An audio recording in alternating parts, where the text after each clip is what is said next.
اور پھر اس کے بعد میں آپ کو رفع الیدین پر قربانیاں پیش کرنے والے محدثین میں سے ایک محدث کا واقعہ ذکر کرتا ہوں، کیونکہ میں سمجھتا ہوں کہ میرا موضوع طویل ہے اور وقت کم ہے۔ ابن العربی رحمہ اللہ یہ 5ویں صدی کے امام ہیں۔ انہوں نے ایک کتاب لکھی ہے احکام القرآن۔ ان کے ایک شیخ تھے استاذ ابو بکر الفہری، بہت بڑے محدث گزرے ہیں۔ یہ نماز میں رفع الیدین کیا کرتے تھے، اور امام ابن العربی نے اس واقعے کو اپنی کتاب احکام القرآن جلد نمبر 4 میں ذکر کیا ہے، اور امام ابن العربی سے اس واقعے کو امام قرطبی نے اپنی تفسیر میں بھی نقل کیا ہے، اور پھر انہی سے الاعتصام کے اندر امام شاطبی نے بھی اس واقعے کو نقل کیا ہے۔ واقعہ اس طرح ہے کہ محدث ابو بکر الفہری ابن العربی کے شیخ ان کو ملنے کے لیے ان کی جگہ پر تشریف لائے، جہاں پر یہ تدریس کرتے تھے وہاں پر آئے۔ ابن العربی کہتے ہیں کہ میں اپنے شیخ کے پیچھے بیٹھ گیا، اور میرے شیخ اگلی صف میں کھڑے ہو کر نماز پڑھنے لگے۔ جب نماز شروع کی تو اسی صف کے اندر ابو نملہ یہ بھی موجود تھے، ابو ثمنہ یہ رئیس تھے اس علاقے کے، حاکم تھے، یہ بھی اس علاقے میں موجود تھے، اور ان کی فوجیں بھی ساتھ تھیں۔ کہتے ہیں کہ جب رکوع کی باری آئی، میرے شیخ ابو بکر الفہری نے رفع الیدین کر کے رکوع کیا، اور جب رکوع سے سر اٹھایا تب بھی رفع الیدین کیا۔ ابو ثمنہ جو اس سنت سے واقف نہ تھا، حکمران تھا، اس نے اس سنت کو عجیب سمجھا اور کہنے لگا اس بندے کو قتل کر دو، اس مشرقی ترتوسی کو قتل کر دو۔ امام ابن العربی فرماتے ہیں میں نے یہ بات سنی تو میرا دل وہ پگھل گیا، میں حیران اور پریشان ہو گیا۔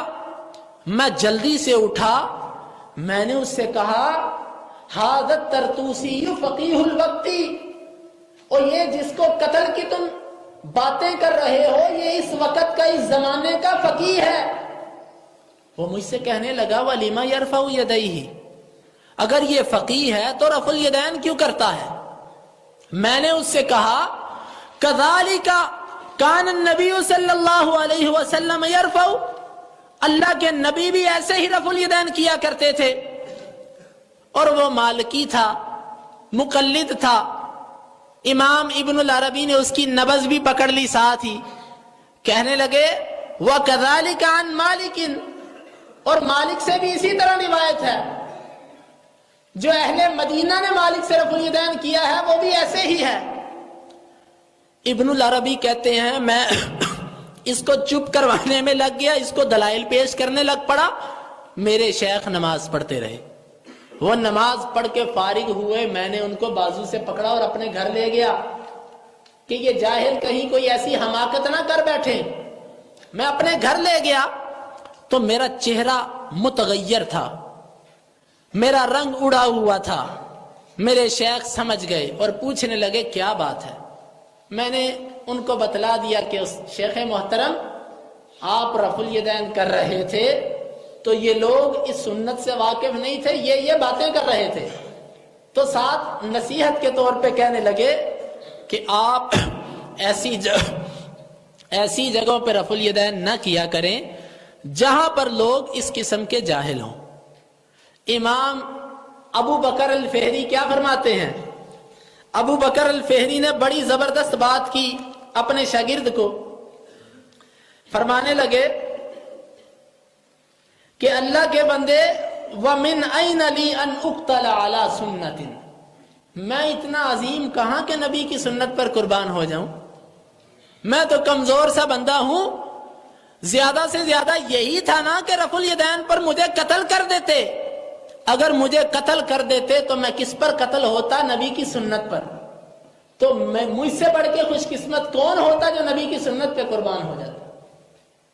اور پھر آگے سے امام ابن العربی نے پھر تکرار کیا کہ نہیں شیخ، بعض دفعہ نقصان ہو جاتا ہے. تو ابن العربی کے شیخ کیا کہتے ہیں؟ دا ھذا الکلام وخذ فی غیرہ، چھوڑو اس بات کو، کوئی نئی بات شروع کرو. اس بات کی پرواہ بھی نہ کی. او بھائیو، یہ 5ویں صدی کے محدث رفع الیدین کی خاطر وہ اپنی جان قربان کرنا بھی اپنی سعادت سمجھتے ہیں. سبحان اللہ، 5 صدیوں تک تو رفع الیدین چلتا آ رہا ہے.